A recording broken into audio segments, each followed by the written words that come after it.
The world of The Division 2 is full of valuable loot, thrilling locations, and dangerous firefights. For those just dropping into the game for the very first time, it can be a lot to take in. To guide you on your way, we're here to explain some of the basics to help you get started.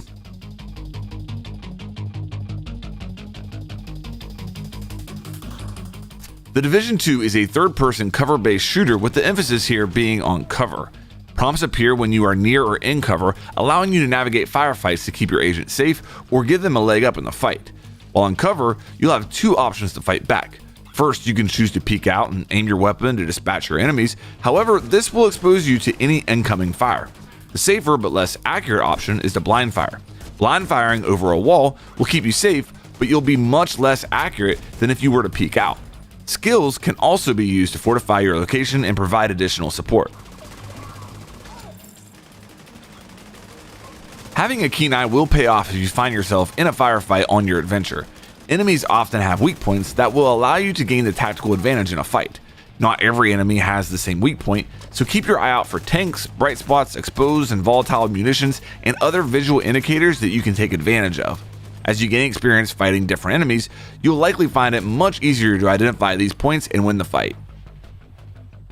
Weapons come in a variety of shapes and sizes. You have the option to use and collect assault rifles, marksman rifles, submachine guns, shotguns, light machine guns, pistols, and rifles.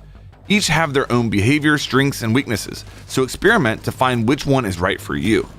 On top of this, each weapon type can be found at different quality levels: worn, standard, specialized, superior, high-end, and exotic. Remember that the higher the quality level is, the better the stats will be for that weapon. Along with your weapon, gear is another important factor you'll need to consider as you play. Gear is broken up into 6 different types: body armor, backpacks, masks, gloves, knee pads, and holsters. Each provides armor and different resistances to protect your agent out in the field. Similar to weapons, gear can also be found at worn, standard, specialized, superior, high-end, and exotic quality levels. Along your journey, you may also find gear and brand sets that, when equipped, provide bonuses for having more than one piece of that set on. As you progress in the Division 2, you'll begin to acquire quite the collection of loot in your inventory. To help organize things, we've provided a plethora of options to help manage your inventory, like sorting by level, rarity, and recent, to name a few.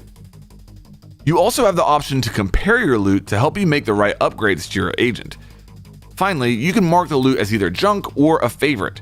Marking pieces of loot as junk will allow you to sell or deconstruct more than one item, while marking it as a favorite will safeguard your loot from being lost. You may also choose to share a piece of your loot with a friend by dropping it for them as well. Skills play an important role as you journey through Washington, D.C. Skills are abilities that can be used by an agent to assist them in a variety of ways. There are 8 skills available in the game: Pulse, Turret, Seeker Mine, Ballistic Shield, Chem Launcher, Drone, Firefly, and Hive. Once you've established the base of operations in-game, you'll be able to unlock skills at the Quartermaster, who's sitting near the entrance to the building. As you unlock them, take your time reading over them to figure out which one best fits your playstyle. Mods help you make the most of your weapons and gear by providing additional stats to the loot you equip them to. Mods come in 3 different varieties: weapon mods, gear mods, and skill mods. While in your inventory, you'll see a button prompt at the bottom of your screen to mod weapons, gear, pieces, or skills. Following this prompt allows you to look at mods you've unlocked and equip them to your equipment. Similar to your skills, these can be unlocked through the Quartermaster in the base of operations as you level up. No agent should ever have to go in alone if they don't want to, so we've built in several options for players to link up with other agents. When looking at a mission from the map or in-game location, you can find a prompt for matchmaking, which will group you with similarly skilled agents.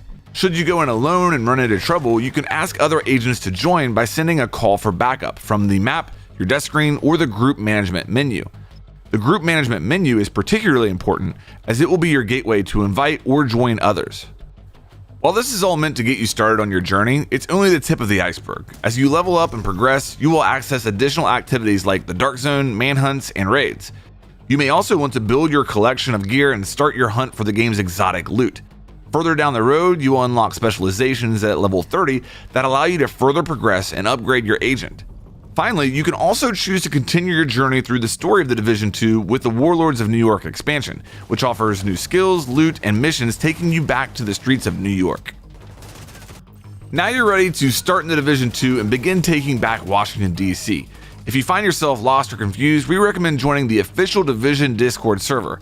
It's filled with resources for new players and other agents who are happy to help you along in your adventure. If you like this video, check out more of the content on this channel. Best of luck out there, agents.